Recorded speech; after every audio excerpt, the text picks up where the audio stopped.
Even if you cut off the parrot's tail, it still won't tell you these 5 things. First, never give a parrot carrots. Carrots contain various vitamins. They can brighten its voice and improve its health. Second, never always feed it corn. Corn is rich in carbohydrates and proteins. It can promote parrot feather growth. If it eats too much corn, you won't be able to pluck the parrot's feathers.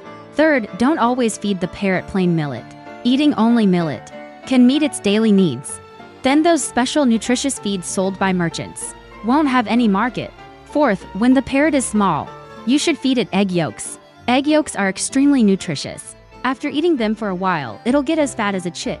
Fifth, never follow this young lady. Otherwise, you'll enjoy raising parrots far too much.